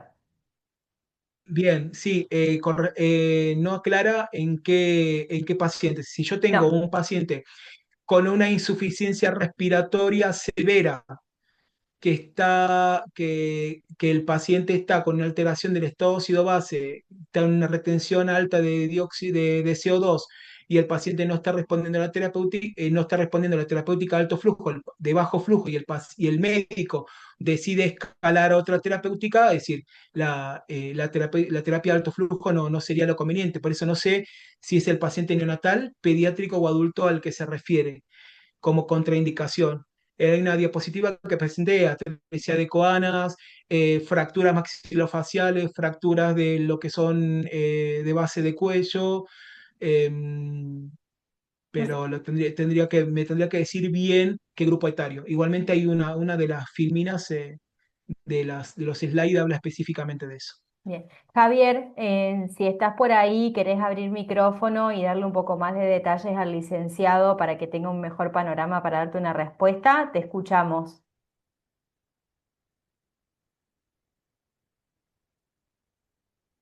A ver, bueno, no abre micrófono, seguimos avanzando porque tenemos varias preguntas, pero después, Bueno, eh, le, si quiere abrir micrófono, le explayamos la respuesta. Paciente bueno, con alto flujo, ¿en qué tipo de unidad debe estar internado una terapia intermedia e intensiva con la complejidad que significa? claro, ahí está. Y ahí escribió Javier, ahí lo vi, ahora le contesto. Ah, bien, Eh, bueno, con respecto a esta que me está diciendo, idealmente, por ejemplo, si es en una guardia, es un paciente que debería estar en el shock room, porque es un paciente que tiene que disponer de, como dije en una de las presentaciones también, tiene que tener oxígeno y aire central, aspiración central, monitorización, tiene que tener presencia médica, idealmente la presencia de un terapista respiratorio y enfermería que esté no personalizado la atención de ese paciente, pero tiene que haber disponibilidad de enfermería que esté para la atención de ese tipo de pacientes. Por ejemplo, en una sala general donde hay dos enfermeros con 15 pacientes, y yo diría que no. Primero, yo le puedo poner un monitor, pero si yo tengo 6 pacientes más para atender, no puedo quizás darle la atención necesaria a ese paciente porque no me puedo quedar sentado observándolo permanentemente porque tengo 5 pacientes más para atender. Entonces tiene que ser un lugar idealmente abierto, tipo isla, donde puede ingresar y salir personal que puede evaluar a ese paciente, puede ingresar el equipo de rayos, pueda tener la disponibilidad también de laboratorios, hay que hacerle muestras arteriales o venosas para ver el estado ácido base. Es decir, en una sala de atención general con muchos pacientes para poco personal y no sería lo ideal. Idealmente debería ser un shock room en una guardia o una terapia intermedia, una terapia intensiva. bien. Si tenés por ahí la ampliación de Javier, escuchamos la respuesta. Con respecto a la cánula nasal de alto flujo, por ejemplo, en las contraindicaciones, no es que está contraindicado, pero en prematuros muy pequeños la terapia de oro, es decir, el gol estándar en la atención todavía sigue siendo el CPAP nasal, ¿sí? El CPAP nasal por este flujo constante con esta FIO variable y por la estabilidad que brinda el CPAP a la hora de realizar CPAP y aparte de poder graduar la PEP, que es la presión expiratoria final de la expiración, y poder graduar la FIO2. Pero eso es también una cuestión de consenso del personal de salud que atiende al paciente y consensuar, y vuelvo que es una indicación médica.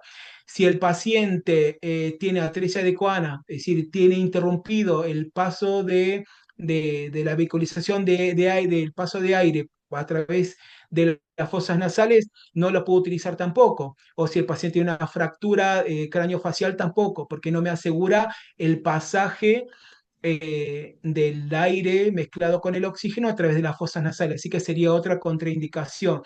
Si es un paciente que está, por ejemplo, que está en paro cardiorrespiratorio, que el paciente está en paro cardíaco y aparte no está respirando, tampoco, aunque yo le ponga mucho flujo, tampoco puede recibir terapia de alto flujo, porque si bien el flujo le va a colaborar, si no respira por sus propios medios, no puede ingresar el aire a sus pulmones, ¿sí? Eh, Esas serían básicamente las contraindicaciones. Y en una de las contraindicaciones también, si es un paciente que tiene apneas centrales, por ejemplo, o apneas mixtas, ¿sí? Centrales y respiratorias, ya está en tratamiento con cafeína, con metilsantinas, y el paciente hace apneas mayores a 20 segundos, requiere del estímulo permanente con una terapia de alto flujo, evidentemente la terapia de alto flujo o no es lo que este paciente necesita, la cánula de alto flujo, o me estoy quedando corto con la terapéutica, ¿sí? Y ahí el médico va a tener que decidir si utiliza CPAP, por ejemplo, si le parece de intentar con un CPAP nasal o si lo quiere ventilar con un tubo endotraqueal para asegurar las presiones a través de un respirador y asegurar la vía aérea de esa manera. Bien. Carolina Salas, ¿cuál es el límite de flujo máximo? Entiendo que acá también va a estar relacionado con el tipo de paciente y demás. Sí. Vieron que establecimos los flujos en el pasaje de bajo a alto flujo en recién nacidos hasta pasando los 2 litros alto flujo, pediátricos los 4 litros y adultos los 6 litros. En recién nacidos, 8 litros sería el límite de flujo. Estoy hablando del recién nacido, porque hablábamos la otra vez. En las neo muchas veces estos pacientes neonatales, prematuros extremo muy pequeños, con muchas complicaciones respiratorias relacionadas con la ventilación mecánica crónica y el uso del oxígeno, como es la displasia broncopulmonar, muchas veces ya son lactantes y siguen en la neonatología todavía trabajando con el mismo equipo médico y los mismos enfermeros. Entonces a veces ahí perdemos la percepción que no podemos comparar un paciente de 2,5 kilos, 3 kilos con un paciente que ya está pesando 8 o 10 kilos, que tiene otros factores de riesgo, tiene un pulmón diferente, un pulmón fibrosado, con más restrictivo, que está usando diuréticos, que tiene o hace edema pulmonar o tiene un manejo de líquidos diferente. Entonces el paciente tiene que ser evaluado en su característica personal, ¿sí? Eh, pero 8 litros sería el caudal máximo para un recién nacido, ¿sí? Cuando si entramos en la definición de recién nacido, es de los 0 a los 28 días de vida, ¿sí? Luego de los 29 días 30 en adelante ya entraría en un rango de cuidado y de atención pediátrica. El tema es que muchas veces estos pacientes tienen 60, 80, 90 días y siguen en la neo, y muchas veces los atendemos como recién nacidos, pero son pacientes pediátricos. ¿Sí? Así que tenemos que ver eso, eh, siempre a la hora de establecer cuál es el flujo máximo, dependiendo del paciente y sus particularidades. Bien. Soledad González, ¿está indicado sacar alto flujo para la administración del aerosol? Vuelvo a lo mismo. Por ejemplo, la Silflow viene en la cánula para hacer la conexión con el circuito de Fisher, que tiene con la conexión que ya viene estándar, o con el conector de 15 milímetros para cualquier conector, para cualquier sistema de ventilación que tengamos en el servicio. Pero no contamos, por ejemplo, nosotros con nuestra cánula con algún reservorio para administración de aerosol terapia, ¿sí? Algunos sistemas ventilatorios, por ejemplo, de ventilación mecánica, se les acopla un dispositivo corrugado de aerosol terapia para colocarlo en la rama inspiratoria y poder realizar los PAF a través de la rama inspiratoria. Cosa positiva y negativa. Cosa positiva es de que ya está implementado en la rama inspiratoria el reservorio para el PAF.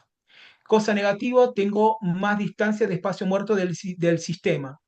Y otra cosa negativa, que si la rama inspiratoria está muy lejos de la vía aérea proximal, mucho medicamento lo voy a perder en el circuito. Mucho medicamento me va a llegar, me voy a perder en el circuito. Por lo tanto, a la hora de hacer aerosol terapia, lo más cerca esté yo de la vía aérea natural del paciente, con nariz, fosas nasales permeables y boca abierta, más efectivo va a ser la aerosol terapia. Bien. Otra Estamos. pregunta. Dice, ¿cuál es la semana en que puede empezar a utilizar CENAF? Vuelvo a lo mismo, depende mucho de la indicación médica, del criterio médico, de las indicaciones y los lineamientos del servicio, y tiene que ver mucho con la clínica, el laboratorio y la placa del paciente, ¿sí? Tanto a la hora de hacer la cánula de alto flujo, muchos pacientes tienen muy pocos espacios ventilados, con un laboratorio con mucha retención de CO2, con una PO2, con una oxigenación baja, y muchas veces, o el paciente hace apnea esa repetición, o es muy prematuro, y el médico directamente lo quiere ventilar para intubarlo y asegurar la ventilación mecánica de este paciente. Eh, pero es muy preciso del manejo del servicio y los lineamientos médicos de a quién sí, a quién no y de qué manera. Y acá hay una pregunta que creo que está relacionada. Dice, ¿el peso y el tono muscular del paciente son predictores de éxito o fracaso en la aplicación de CENAF? Siempre el tono muscular, me encanta la pregunta, gracias, no sé quién la hizo. Me encanta hablar de tono muscular porque el tono muscular está muy, pero muy relacionado. Si nosotros nos remontamos a la neonatología, lo que es el test de Apgar, una de las cuestiones que mide es el tono muscular, ¿sí? Para valorar la vitalidad de un recién nacido en una recepción, en una sala de partos al nacer, ¿no? Entonces, fíjense lo importante que es el tono muscular, que lo tenemos en cuenta del minuto cero de vida de un ser humano. Entonces, hablar de tono muscular, estamos hablando de oxigenación, estamos hablando de presencia de oxígeno en esos tejidos musculares que no son órganos dianas ni órganos blancos del músculo, para proveer de primera mano, de primera línea oxígeno que nos dan buen tono muscular. Así que si el paciente está hipotónico, puede ser por diferentes causas, o porque está hipoxémico, o el paciente la está pasando mal desde lo respiratorio, o puede ser por algo neurológico o combinado, ¿sí? Si el paciente tiene una neuropatía, si el paciente tiene algún tipo de encefalopatía, o algún tipo de trastorno neurológico o una hemorragia intraventricular y demás, puede ser que el tono muscular puede estar relacionado a eso y no específicamente a algo respiratorio, ¿sí? O puede ser porque este paciente, justamente la hipotonía con por ejemplo, el color es otro dato que en el paciente neonatal justamente hablábamos de cianosis, ¿no? Cuando hablábamos de la valoración del test de Silverman-Anderson, hablábamos de la cianosis peribucal, o la cianosis que puede presentar un paciente que es secundario a un estado de hipoxemia. No hablo de la parte de la sala de partos, porque siempre un recién nacido nace en un estado de hipoxemia relativa, porque viene de la PO2 materna, que es aproximadamente del 60%. No me refiero a la valoración del color en la recepción, sino me refiero a la valoración del color en un paciente que ya está con cuidados respiratorios, ¿sí? En un servicio de neonatología, un paciente pediátrico o adulto. Justamente la cianosis es uno de esos. Y la cianosis viene acompañada justamente con hipotonía. ¿Por qué? Porque si justamente tengo poco oxígeno en la piel, que no es un órgano diana, tampoco voy a tener muy buena concentración de oxígeno en los músculos, ¿sí? Por lo tanto, el hipotono me va a acompañar. Bueno, me enganché con el tono, perdón, María. ¿Y qué más? No Tono hay- muscular y, tono muscular, peso y tono muscular. y peso. Bueno, y el peso lo que nos da, el peso justamente es lo que tenemos en cuenta y que está descrito para hacer la selección adecuada del tamaño de la cánula, ¿sí? Acordemos, tamaño de la cánula, tenemos que tener la distancia, sí, el tamaño del tabique, las características anatómicas propias del paciente y cuál es el caudal máximo de oxígeno, de aire oxígeno que puede brindar el dispositivo acorde al flujo que el médico indica. Bien. Ricardo consulta, ¿cuándo es aconsejable comenzar la alimentación del paciente con CENAF en pediatría? Bien, una vez que el paciente se le instala la cánula nasal de alto flujo y el paciente se adapta correctamente, ella puede comenzar a alimentarse. Es más, una de las formas en que vamos a contribuir como enfermeros, como cuidadores de la salud en un servicio de pediatría, para que el paciente tenga éxito, es la presencia de la madre, presencia de la familia, y si este paciente antes de la cánula de alto flujo ya estaba tomando el pecho, es colocarlo el pecho materno, ¿sí? Si el paciente está muy taquipneico, si el paciente está muy taquipneico, Si el paciente está con mucha retracción intercostal, si el paciente está cianótico, es decir, está con una escala, con un score de tal alto, con un estado grave, no va a demandar alimentación. Un paciente que demanda alimentación es un paciente estable, es un paciente que está oxigenando bien su cerebro y que le da la capacidad de sentir hambre y que metabólicamente puede resolver lo respiratorio para querer resolver algo gastrointestinal. Entonces, poniéndolo al pecho, y aunque no tome el pecho, el contacto piel a piel con su mamá y ponerlo cerca del pecho ya le va a dar alivio y bienestar a ese paciente. Y si el paciente está estable de lo respiratorio, que está euneico, está disminuyendo la retracción, está adaptado a la cánula de alto flujo, puede comenzar la alimentación. De nuevo vuelvo, obviamente como enfermero tengo limitaciones a la hora de hacer todo tipo de indicación y esto tiene que estar consensuado con el médico. Doc, discúlpeme, el paciente está así, así, así, así, ¿querés venir a valorarlo? ¿Te parece que comienza a comer? ¿Sí, Paulo, o no? ¿Sí? Es una indicación médica. La alimentación es una indicación médica. Y si bien nosotros podemos, como enfermeros, decir, sí, este paciente está para empezar a comer, lo tiene que indicar el médico. Porque si el paciente empieza a alimentarse, sea por leche, con leche materna o con biberón, y el paciente, no sé, se broncoaspira porque se puso muy taquimeico con la alimentación, la madre tenía mucha cantidad de leche porque hace 6 horas que no le da de comer, etcétera, etcétera, un fin de sucesos que pueden pasar, el paciente se broncoaspira y el médico no me autorizó y yo lo puse al pecho, eso es iatrogenia de enfermería. Es una falta de enfermería, es una falta grave, porque el paciente puede hacer una neumonía química secundaria a la broncoaspiración de leche.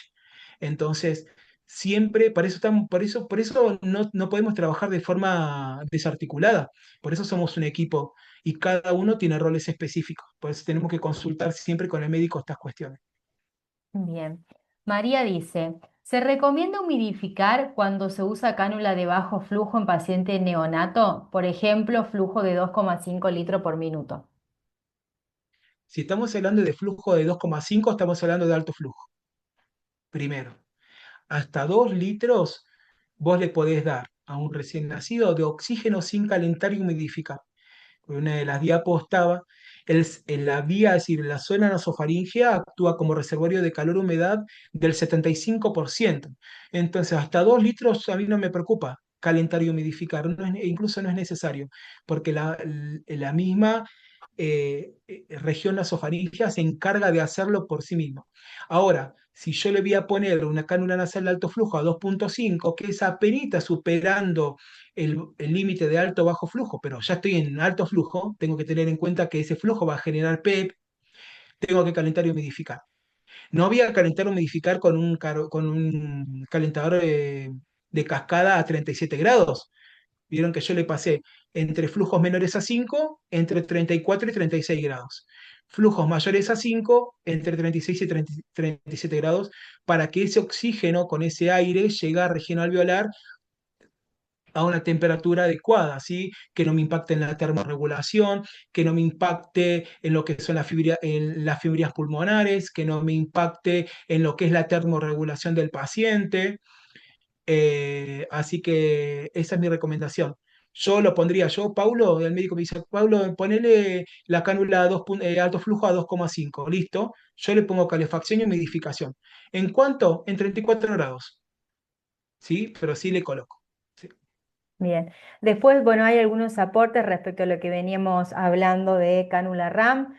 Dicen, no es un dispositivo para alto flujo, es una interfaz para CPAP o BNI binivel. Hay otro comentario que dice la cánula RAM es de PVC. Muchísimas gracias. Lore Gracias. dice, Paulo, veo que la mayoría de sus recomendaciones suelen estar organizadas en tablas. ¿Existe una tabla que se pueda relacionar el flujo con el PIB aproximado entregado? Eh, a ver, sí, muchas de las tablas, por ejemplo, el score de Silverman está en la bibliografía. El score de tal modificado es un score de pediatría. No son tablas que yo uso para la clínica propia de mi trabajo, pero no son realizadas por mí. Las que están realizadas por mí, que me tomé el tiempo para hacer cada una de las tablas con flujos de 3 al 10 son las tablas para combinación de aire y oxígeno, flujos y fiodos, que es el QR que ahí alguien lo pidió, María, así que si después se Sí, puede compartir, sería buenísimo sí. para que las tengan en sus servicios. Eh, Otra vez la pregunta, perdón, me perdí. Dame un segundito que ahí la busco. Dice, veo que la mayoría de sus recomendaciones suelen estar Mm. organizadas en tablas. ¿Existe una tabla que se pueda relacionar el flujo con el PIB aproximado entregado? Bien, ahí voy. Si yo estoy con un sistema de alto flujo a través de un respirador, yo puedo conocer la PEP a través del mismo panel del respirador que me puede medir la PEP entregada, ¿sí? Puedo tener eh, el flujo, la FIO2 y la PEP, ¿sí? Si yo lo hago a través artesanal, a través de una Yavení o a través de un blender con una cánula conectada directamente con oxígeno y aire de pared, no puedo saber la PEP aproximada, yo por lo menos no la puedo saber, pero sí leí un estudio ya hace un tiempo que la puedo buscar a la bibliografía se las puedo mandar a la persona que le interese, donde hay varios factores que intervienen en la PEP administrada en un sistema de alto flujo. Y uno de esos es en la selección de la cánula. Vieron que en el CPAP nasal la recomendación es ocluir el 100% del diámetro interno de la narina para asegurar la PEP que yo le quiero brindar, ¿no? Del CPAP. Bien, tengo rama inspiratoria y rama expiratoria. Bien, si por una rama inspira, por otra exhala. Bien, en cánula nasal de alto flujo tengo rama inspiratoria única. Por lo tanto, si yo coloco una cánula más grande porque quiero darle más PEP y no quiero aumentarle más el flujo, yo lo voy a lograr. Es decir, poniéndole una cánula más grande, puedo aumentar la PEP. ¿Cuál es el riesgo? Que la exhalación sea dificultosa o me cambie el patrón respiratorio y ese paciente me empiece a acumular CO2, aumente mucho el volumen pulmonar y tener un escape de aire, como una neumotórax a tensión a causa del exceso de volumen. Entonces, otro estudio que les puedo compartir es que depende a dónde mida, en qué sector de la vía respiratoria se realice la medición de la PEP, va a modificar. No es lo mismo la PEP a nivel de las fosas nasales con la PEP a nivel de hipofaringe posterior menos a la PEP a nivel traqueal o a nivel alveolar. Siempre depende donde se realice la medición, va a modificarse. Yo no tengo una tabla para conocer la PEP, ¿sí? Lo que sé es el flujo relacionado lo que el paciente necesita y la FIO2 cierta. Vieron de que yo hablé en terapia de alto flujo, hablé del efecto dilucional de la cánula de bajo flujo y cómo con la cánula nasal de bajo flujo tengo una FIO2 incierta porque se me diluye en la misma interfase respiratoria y cómo la cánula de alto flujo me mantiene una FIO2 cierta y estable y conocida. ¿Sí? Si yo le administro 40 de FIO2, es 40. Ahora, no puedo decir, por lo menos yo no tengo, si alguno lo tiene, me la pasa, pero me encantaría tener una tabla donde me diga, a tal flujo está el PEP. Si la tienen, me la pasan. De igual manera, muy difícil que la tengamos, excepto en alguna investigación multicéntrica o algo de eso, porque ya les digo, va a modificar la PEP según en la región donde se mida. Una cosa es en narinas, otra cosa en hipofaringe y otra cosa es en la tráquea. Que ese es el estudio que vi hace bastante, lo vi, lo tendría que buscar para compartírselo, pero sí se los puedo compartir. Lo busco y se los comparto. Bien, gracias, Paulo. Mónica nos deja un pequeño aporte a las contraindicaciones de alto flujo. Pueden ser insuficiencia respiratoria muy grave, inestabilidad hemodinámica, shock, sepsis, alteración del estado de conciencia, apneas, traumas y quizás la necesidad urgente de intubación. Seguimos con las preguntas. Bien, gracias. Alejandra dice labio leporino. Supongo que se refiere a cómo colocar la cánula o si se coloca cuando los pacientes tienen esta patología. Claro, me imagino que lo que se debe estar refiriendo es que en el caso del labio leporino con paladar hendido, cuando hay fisura, como está comunicado, voy a tener fuga de presión justamente por la bifurcación y justamente por la misma malformación alveolo palatina. Pero bueno, nada, depende de una indicación médica. Por ejemplo, el CPAP, donde yo tengo que cubrir sí o sí el 100% de las fosas nasales, justamente el labio leporino es una contraindicación. No puedo nunca, excepto que esté sellada la malformación, ¿sí? Pero en la cánula nasal de alto flujo, como es un sistema que yo tengo que dejar el 50% de la fosa nasal libre para la expiración, habría que probar. Habría que ver si algún médico o terapeuta respiratorio tenga, yo la verdad que no tengo experiencia en eso, si por eso decía de que esto es un espacio de retroalimentación, porque yo no me las sé todas, ni tampoco quiero sabérmelas todas, pero sí podemos aprender, quizás alguien tiene experiencia de alto flujo con fisuras palatinas y pueda aportar algo. Yo no tengo experiencia, pero por los principios de la terapia de alto flujo, eh, probablemente se pueda intentar para evitar la Bien. intubación, digo, ¿no? Ujú. Vamos con otra pregunta. Dice, ¿y en pediatría cuando humidificó cánula nasal o Venturi? Para humidificación, en pediatría, si voy a hacer terapia de alto flujo con cánula nasal de alto flujo, tengo que humidificar y calentar. Con un Venturi también sí es ideal calentar y humidificar porque estoy hablando de una terapia de alto flujo, ¿sí? Es otra la forma porque con un Venturi puedo escalar 50-60% de FiO2, que está relacionado directamente con el flujo. Sería ideal calentar y humidificar con un sistema de Venturi. ¿Sí? ¿Por qué? Porque yo estoy dando una terapia de alto flujo y no favorece la oxigenoterapia.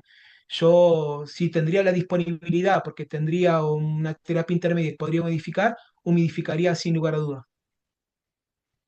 Bien. Otra pregunta dice, ¿qué temperatura se tiene que usar para oxigenoterapia en modalidad CPAP en neonatología? Para CPAP, como es una terapia no invasiva, se podrían seguir las mismas recomendaciones que di para los flujos. Si tengo que usar un flujo menor a 5, puedo usar el flujo, temperaturas entre 34 y 36 grados de gradiente en la base del calentador, y si son flujos mayores a 5, entre 36 y 37 grados. ¿Sí? De igual manera, eh, si vamos a usar un calefactor humidificador de cascada que sea servocontrolado, cuando yo lo pongo en modo invasivo, ya me va a dar el registro, que el registro es de 37 a 43 grados puede llegar, ¿sí? En la base de la placa calefactora. De ahí pensemos que de ahí va a perder entre 2 y 3 grados centígrados de temperatura entre recorrido del espacio muerto anatómico y el espacio muerto del dispositivo. Es decir, voy a perder, por eso es importante el alto flujo, porque lo que me asegura es la permanencia, ¿sí? Y con este principio físico que hablamos al principio de calefacción, justamente lo que generamos es eso, mantener la permanencia y mantener justamente también la fluidez del gas administrado en la rama inspiratoria. Así que compartiría la misma recomendación que hice con cánula nasal de alto flujo, la misma recomendación para CPAP nasal. Bien. En el chat no tenemos más preguntas. No sé si a alguien le quedó algo pendiente. Los invito a abrir el micrófono. Vamos a dar un segundito por las dudas.